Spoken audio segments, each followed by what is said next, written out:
Hello everyone, welcome back to another episode of Team Comp Tuesday. Series where each week we take a look at a different team comp, be they fun or be they meta. And this week we have, to honor the two current banners, we have the Kokomi and the Gaynu banner. We are going to do a standard freeze team setup, basically. Now, I actually don't have either Kokomi or Gaynu. But they are played in literally this exact same format of team and used almost exactly the same. I'll quickly go over builds for them at the end. But for now, we're going to be talking about the standard, or the freeze team I like to run, which is an Ayaka team that doesn't run a healer. You can opt in Diona, but we'll talk about that more whenever we get to the individual characters. Now, this team is very good when you can freeze enemies, obviously. So the problem with this team is that it's not super good against bosses, but any non-boss monster, they basically can't do anything, and you can just lay all the damage you want into them. So that's what makes these teams so strong. The other thing that makes these teams so strong is the combination of the cryo artifact set as well as the cryo resonance. So the cryo artifact set basically gives you 40% crit rate versus frozen enemies, and the resonance gives you another 15%. This means that any cryo character can basically be built full crit damage and basically no crit rate, and can reach insane ratios and do a absolute ton of damage. These teams are a lot of fun, they're very satisfying, and there's a lot of different options and ways you can play them with a ton of different characters.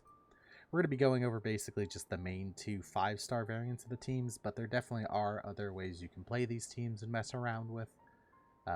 If you want to use 4 stars, or if you want to use Shenhe or something like that. But this video is just going to go over the Ayaka or the Gaynu variants, which are the main two variants of this team that people probably recognize.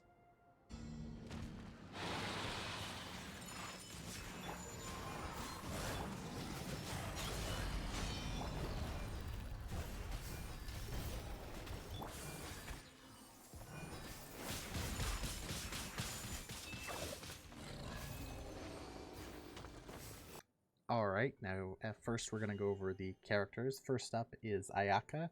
We're going to talk about the changes between her and Gaynu, but they both essentially fill the same slot on the team as the main DPS unit, the unit who's the comp is more or less mainly built around. We're going to start with Ayaka first because she's the one I have, and then I'll talk about Gaynu quickly. So for weapons for Ayaka, any crit damage stat stick is fine. Some of the 5 stars like Mist Splitter. If you're free to play or a budget player, the Inazuma Craftable is great as it gives her energy back after E's, and definitely if you build your rotations around 2 E's before her ultimate, getting 12 energy back is really nice since she is super burst reliant. You could also run like a flute, I guess, if you have it, is fine. One thing to note is because these teams don't use Bennett, attack substat weapons are actually pretty good, and so are attack circlets, since you have so much crit rate that you don't necessarily need to worry about crit stats a lot. For artifacts, for both of them, 4 Feast Blizzard, 100% the way to go. Same as most, you want to basically just stack as much crit damage as humanly possible. You honestly don't care about crit rate. I actually probably have too much crit rate on my stuff, but what you're gonna do, pre-standard setup, attack, cryo damage, and then if you have a good substatted one, you can totally go for an attack circlet here, as you're already be getting plenty of crit stats, but crit damage is also fine too if you have it. For talents for Ayaka, all of them are kind of important, but her burst is her main damage dealer. Now for Gaynu, the weapon you're looking for is the prototype bow, the bow that gives you attack buff after hitting weak spots. Also, any of the 5-star bows that give crit are fine. Same artifact setup. And talents, the only difference is that for Gaynu, generally her normal attack is the most important thing instead of her burst. But again, she also likes to use all 3 of her skills. Alright, next up is the other half of the freeze reaction, which is the Hydro unit. This is generally where Mona or Kokomi comes in, either or, whichever is up to you. Kokomi is a little bit easier to use and offers healing. Mona offers a slightly better damage ceiling, but only if you have like really good artifacts and really tight rotations. So Kokomi, very, very good in this team if you get her off the banner. or Mona if you lose the 50-50 and get her. For both of them, weapons, Thrilling Tales. Now a note for Mona is that Mona needs a ton of ER to be able to ult off recharge. So if you can't hit something like 220, 240 ER, just through substats and artifacts, you might have to run an ER weapon on her. So that's one thing to be mindful of and just think about. For artifacts, for Mona, 4-piece Noblesse tends to be the way to go. Crit rate on Circlet, and energy recharge on Sands, and then Hydro here. But the main thing you're just looking for is you want as much ER as humanly possible. Since, again, she needs to hit like close to 220 to actually have enough energy to recharge to be able to ult off cooldown. And the reason you care about her ult is because Mona's ult actually gives a damage bonus, and this damage bonus essentially can be extended by a couple seconds while someone's freezing. You see how this says 5 seconds here? Well, someone's frozen with the Omen buff on them, it actually lasts a little bit longer. So, yeah, and she also constantly can apply Hydro through her E. Now, a little bit about Kokomi. Kokomi is slightly different. She does not have energy issues, so you will 100% be able to run the Thrilling Tales of the Dragon Slayer on her. For artifacts for Kokomi, you actually want to go for the... where is it? Let's see if I can find a piece real quick. A Millilith set here, because it gives her HP, what she wants, and her little jellyfish you drop down will be able to constantly proc the attack buff from the 4-piece from the Tenacity and Millilith here. For both of them, their talents don't really matter a ton. On Mona, you maybe want to level up the burst because it makes the Omen damage bonus go a little bit higher, but and on Kokomi, you can do Jellyfish if you want damage, but both of them are perfectly fine. Hydro applicators, Kokomi a little bit more consistent, lets you run a healer, but since you'll probably lose the 50-50 and get Mona at some point, you could totally just use Mona. You could actually use other people for Ayaka, but generally Mona or Kokomi are the standard Hydro options here.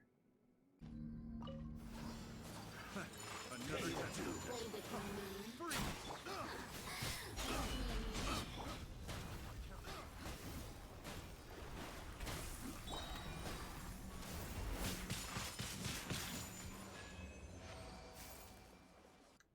Alright, up next is the Anemo slot on the team.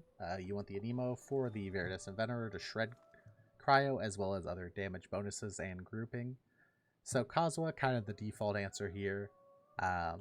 If you have him, weapon, I have him on Fav. Fav is his best weapon. Iron Sting is fine as well if you don't have Fav, or if you have absolutely god tier substats, but you need like insanely good substats because he wants almost 200 ER to be able to ult off cooldown if you can. EM on all his gear for max utilization of his Ascension 4 passive, and just because Anemo units in general tend to scale better with EM. His talents, you have to level basically all of them if you want him to do damage, due to how his E also using his normal attack modifier. So if you want him to actually do damage, then you need to level everything, and his ult does do a sizable amount of his damage, so if you want to level only one thing, his ultimate's the way to go. Now there is another option for this slot. You can run Venti, slightly less popular, but in places where mobs are actually Ventiable, he is, I would argue, better than Kazuha, because of how he does more damage for less field time, and just the constant suck being able to keep things inside of Ayaka Burst or Ganyu Burst, as well as one of his passes we'll talk about in a little bit. Weapons, though, Stringless is absolutely great if you have it. If not, something like Favonius is fine. Remember, if you pick up Favonius, though, you want to make sure you build like 30% crit or something like that. Artifacts, exact same as Kazuha. Elemental Mastery, Elemental Mastery, Elemental Mastery, VV set. Talents, E and R, I like to keep leveled, but the thing I was going to mention here is that his A4 actually will give back 15 energy to any element that's inside his burst whenever he ults, which is actually quite a bit of ER and can fix some battering issues, or can like just... I mean, you need less ER and less Fav weapons on the team and stuff like that, so you can get away with just more damage. So he is a totally viable option. Even when in areas where mobs are not Ventiable, he's still relatively competitive with Kazuha. Just kind of use whichever one you have. In general, though, Kazuha had the default choice, and Venti kind of more the choice just if you have him and you want to use Kazuha somewhere else. Now, last up, let's talk flex cryo slot. The last slot in the team is almost always a flex cryo slot in order to trigger cryo resonance for the 15% crit rate versus enemies with cryo on them. Rosaria, kind of the default go-to, especially if you have Kokomi, because this still lets you play with a healer. But since things are frozen most of the time, you don't actually need a healer for this team a lot of the time, so you can get away with Rosaria regardless. Especially if you don't have... let's just go over weapons. For weapons, any sort of damage stick is fine. Deathmatch, Blackcliff, Toma, whatever the heck you got. Favlance, actually not too bad here. Catch, not too bad here either if you don't need it. Favlance can be pretty good for battering other units, although Rosaria herself does not much energy recharge. Artifacts, any combination of Cryo, Noblesse, or Gladiator pieces are fine. Definitely, though, consider a 4-piece Noblesse if you're running Kokomi, because Kokomi will be holding the Millaless set. So if you're running Kokomi, you can run a 4 Noblesse on Rosaria to buff your Ayaka even more, or your Gaynu, whoever it is. For talents, just E and R are fine. A slight note is that before C2, you can totally use Kaya in this slot, but definitely if you have C2 Rosaria, I'd probably just use Rosaria instead. Both of them give similar amount of cryo particles, do similar damage, but Rosaria's is a little bit more front-loaded and easier to manage because of that. Also, Rosaria does give crit rate to your other characters, or can give crit rate, so that can mean you legitimately need like no crit substats on other characters, because you can get 55 from Resonance plus plus artifact set on your cryo carry. And then if Rosaria is giving them like another 10%, you can get up to like 70 crit without building crit stats. So Rosaria, very good in this slot. The other option people tend to run is Diona. Diona is pretty good, especially if you're running the Mona variant and you want a healer for the safety and the comfort, or you just want the shield. Weapons, Sack or Fav bow. Sack is really good because you can just generate so many cryo particles really fast to give to your carry. Artifact set for her, 4-piece Noblesse, pretty good. 2-piece, so like 2-piece Maiden, 2-piece Millith is also fine. But I would recommend Noblesse and then give your Mona either a damage set or, I don't know, give her a 2-piece ER set to help with her ER issues. You want HP, just to have a thicker shield. You could also go healing bonus on the hat if you really wanted to. For talents, you're mainly worried about her E and her R. I personally stopped running this a little while ago, and I haven't really noticed that much of a downside to it. Swapping over to Rosaria, especially because in Abyss and stuff, you can pick up the thing that heals you if you really need to. And especially because if you rotate well, then enemies are just frozen the entire time. So that's not really an issue. But yeah. Alright, we're coming up here to the sample rotation. Now just a note, I don't actually think you can freeze this guy, so this could be a little scuffed, but the general idea is you want to get a cryo source down, VV it, get your Noblesse popped, go to your Hydro unit, get your Hydro application down, and then swap into your Hydro carry to be able to use your Thrilling Tales on their most important skill. So the Sayaka team I have here, we want to E to apply cryo, and E with Kazuha. With the shield, Kazuha ult, lay down the Mona ult, swap to Ayaka, hit it again, and then hit ultimate. And then you can just throw in some normals. Yeah, it looks like you actually can freeze him. And then you should just be able to keep the rotation up, applying cryo again, applying hydro again. See how I don't have my Mona burst up yet? That's what I was talking about with not having enough ER, so I probably do have to have an ER weapon on her if I need to go more than one rotation. Same thing here, freeze him. I messed up the rotation a little bit there. A side note with Ayaka and the way she works in some of these rotations is ideally you want to be getting off a couple E's if you have this this weapon here to get her energy back up. So that's why I led with an E and then swapped back into her and hit an E before I hit my R in order to get 12 energy back from this weapon. I think it gets much higher with refinement. As well for Ayaka specifically, her Ascension, I believe her Ascension 4. Yeah, her Ascension 4. So whenever you hit somebody with her her special dash, she gets cryo damage bonus. So ideally, you're cryo damage bonusing into Eing, into ultimating on her. But that's just a sample rotation. The best way to play it is basically just keep rotating your Hydra and cryo units to keep stuff permanently frozen, VV shred whenever you need to.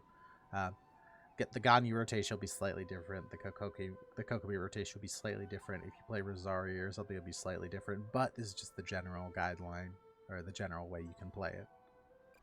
Alright, everybody, I want to thank you for coming out for this episode of Team Comp Tuesday on a standard freeze composition. I know it was a little all over the place, but there's basically two, like as you can see, each team has like 3 or 4 different options of characters that can be rotated in and out, and slightly different rotations and play styles depending on that.